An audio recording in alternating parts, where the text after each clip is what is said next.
اللہ اللہ اللہ اللہ۔ اللہ تبارک و تعالی نے مسلمانوں پر روزے جو ہیں وہ فرض کیے، اور روزہ ایک ایسی عبادت ہے کہ بندے کو بھوکا بھی رہنا پڑتا ہے اور بندے کو پیاسا بھی رہنا پڑتا ہے۔ حالانکہ پیارے نبی صلی اللہ تعالی علیہ وآلہ وسلم ارشاد فرماتے ہیں کہ اللہ تبارک و تعالی اپنے بندوں سے کسی ماں سے بھی 70 گنا زیادہ محبت فرماتا ہے۔ یعنی ایک ماں اپنی اولاد سے جتنی محبت کرتی ہے تو رب کریم اس ماں سے بھی 70 گنا زیادہ اپنے بندوں سے محبت فرماتا ہے۔ اچھا، اب ماں کی جو ہے وہ صفت یہ ہے کہ وہ اپنے بچے کو بھوکا اور پیاسا نہیں دیکھ سکتی۔ بچہ اگر بھوک اور پیاس میں ہو تو ماں تڑپ جاتی ہے اور فوراً اپنے بچے کی بھوک اور پیاس مٹانے کے لیے جو ہے وہ کوشش کرتی ہے۔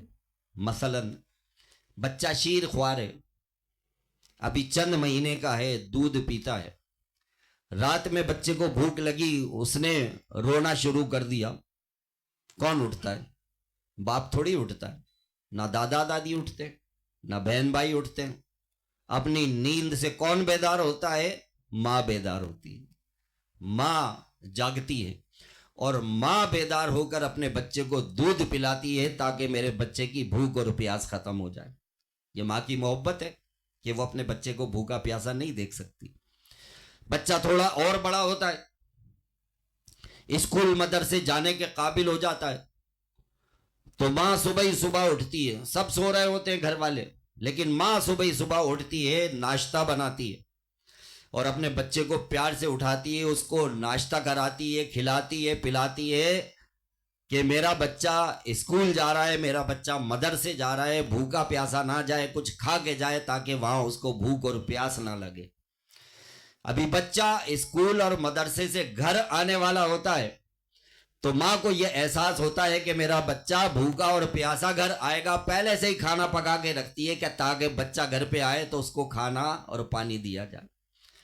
بچہ کمانے دھمانے کے لائق ہو جاتا ہے جب اپنے جو ہے وہ آفس جاتا ہے، جاب پہ جاتا ہے، صبح ناشتہ اس کو بنا کے بھی دیتی ہے اور کھانا اس کو ٹفن میں باندھ کے بھی دیتی ہے کہ بیٹا وہاں پہ بھوک لگے تو یہ تم کھانا جو ہے وہ اپنے آفس میں، اپنی دکان پہ جہاں تم جاب پہ جا رہے ہو تو دوپہر میں تم کھانا بھی کھا لینا۔ تو کہنے کا مقصد یہ ہے کہ ماں کی صفت یہ ہے کہ وہ اپنے بچے کو بھوکا اور پیاسا نہیں دیکھ سکتی۔ بچہ جو ہے بھوکا اور پیاسا ہو تو ماں تڑپ جاتی ہے، تو وہ خالق کائنات جو کہ تمام عالموں کا رب ہے، وہ کیوں یہ چاہتا ہے کہ میرا بندہ بھوکا رہے، میرا بندہ پیاسا رہے، حالانکہ وہ ماں سے بھی 70 گنا زیادہ اپنے بندوں سے محبت فرماتا ہے۔ وہ اپنے بندوں سے جو ہے وہ ماں سے بھی زیادہ 70 گنا زیادہ اپنے بندوں سے محبت فرماتا ہے، تو وہ کیوں چاہتا ہے کہ میرا بندہ بھوکا رہے، پیاسا رہے۔ روزے کی حالت سامنے کھانا اور پانی موجود ہے لیکن وہ اٹھا کے کھاتا نہیں ہے، پیتا نہیں ہے، کیونکہ ابھی رب کا حکم نہیں آیا ہے، بھوک اور پیاس برداشت کر رہا ہے، اور یہ بات اللہ تعالیٰ کو کیوں پسند آ رہی ہے، وہ کیوں خوش ہو رہا ہے؟ آئیے اس کا جواب دیکھتے ہیں۔ اللہ تبارک و تعالیٰ نے جو انسان کو پیدا فرمایا ہے تو انسان کے اندر اللہ تبارک و تعالیٰ نے نفس کو رکھا ہے۔ نفس اللہ تبارک و تعالیٰ نے انسان کے اندر پیدا کیا ہے، اور جب نفس کو رب کریم نے تخلیق فرمایا تو نفس سے ارشاد فرمایا کہ اے نفس بتا تو کون ہے اور میں کون؟ تو نفس کے اندر سرکشی رکھی گئی ہے، تو نفس نے سرکشی کی اور کہتا ہے میں ہوں اور تو ہے۔ اللہ تبارک و تعالیٰ نے فرشتوں سے فرمایا نفس کو لے کے جاؤ جہنم میں، اس کو آگ کا عذاب دو اور اس کو آگ میں ڈالو، کافی عرصے تک عذاب کے فرشتوں نے نفس کو آگ میں رکھا جہنم میں، اور جب باہر نکال کے اللہ تعالیٰ کی بارگاہ میں لے کر کے آئے، رب کریم ارشاد فرماتا ہے ہاں اے نفس بتا تو کون ہے اور میں کون؟ نفس نے پھر سرکشی کی، کہتا ہے میں ہوں اور تو ہے۔ اللہ تبارک و تعالیٰ نے پھر عذاب کے فرشتوں سے کہا کہ اس کو لے کے جاؤ پھر جہنم میں، اور اب اس کو مزید سخت عذاب دو اور عذاب میں مبتلا کرو۔ عذاب کے فرشتے نفس کو لے کر کے گئے جہنم میں، اور لے جا کر اس کے اوپر جو ہے مار پیٹ کا عذاب جو ہے وہ مسلط کر دیا۔ کافی عرصے کے بعد نکالا، اللہ کی بارگاہ میں لے کر کے آئے۔ رب کریم ارشاد فرماتا ہے اے نفس بتا کہ تو کون ہے اور میں کون؟ نفس نے پھر سرکشی کی اور کہتا ہے میں ہوں اور تو ہے۔ اب رب کریم ارشاد فرماتا ہے کہ اے میرے فرشتوں، اب اس کو جہنم میں لے کر کے جاؤ اور اس کو بھوک اور پیاس کا عذاب دو۔ اب اس کو بھوکا رکھنا، پیاسا رکھنا، کچھ کھانے کو نہیں دینا۔ عذاب کے فرشتے لے کر کے گئے نفس کو جہنم میں، اس کو بھوکا اور پیاسا رکھا۔ نفس کو جب بھوکا اور پیاسا رکھا تو نفس مغلوب ہو گیا، نفس کمزور ہو گیا، اور بھوک اور پیاس کی وجہ سے وہ نرم پڑا۔ بارگاہ خداوندی میں جب لایا گیا، رب کریم ارشاد فرماتا ہے اے نفس بتا تو کون ہے اور میں کون؟ اب نفس کہتا ہے کہ میں تیرا بندہ ہوں، تو میرا مالک ہے، تو ہی میرا پروردگار ہے، میں تیرا بندہ ہوں۔ تو رب کریم نے انسان کے اندر نفس کو رکھا ہے۔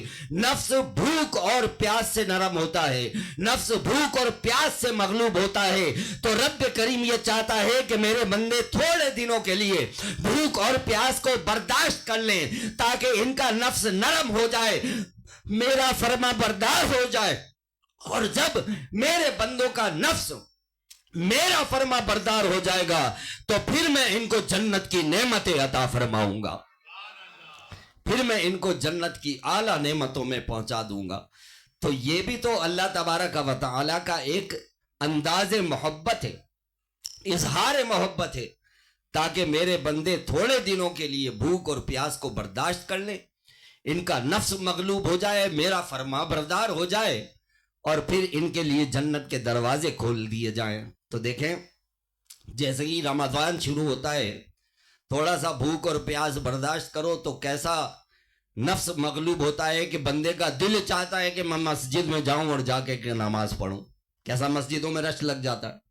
پھر بندے کا دل چاہتا ہے کہ میں بھی جاؤں جا کر کے تراویح کی نماز پڑھوں، پھر وہ جاتا ہے تراویح کی نماز بھی پڑھتا ہے۔ عام دنوں میں 17 رکعتیں پڑھنا اس کے لیے ایک بڑا پہاڑ بن جاتا ہے، اور رمضان آتا ہے تو 17 رکعتیں عشاء کی بھی پڑھتا ہے اور 20 رکعتیں تراویح کی بھی پڑھ کے 37 رکعتیں نمازیں پڑھ کے جاتا ہے۔ غور کیجئے کہ جب جیسے ہی رمضان کا مہینہ آتا ہے، تھوڑا سا بھوک اور پیاس برداشت کیا، بندے کا خود دل چاہتا ہے کہ یار قرآن پاک کھولوں، ذرا پڑھوں اور قرآن کی تلاوت کروں، نیکی کی طرف قدم بڑھتا ہے۔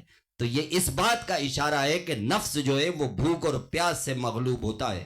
تو رب کریم اس لیے یہ چاہتا ہے کہ میرے بندے روزہ رکھیں، بھوک اور پیاس کو برداشت کریں، میرے فرما بردار ہو جائیں، میں ان کی دنیا بھی سنوار دوں گا، ان کی آخرت بھی سنور جائے گی۔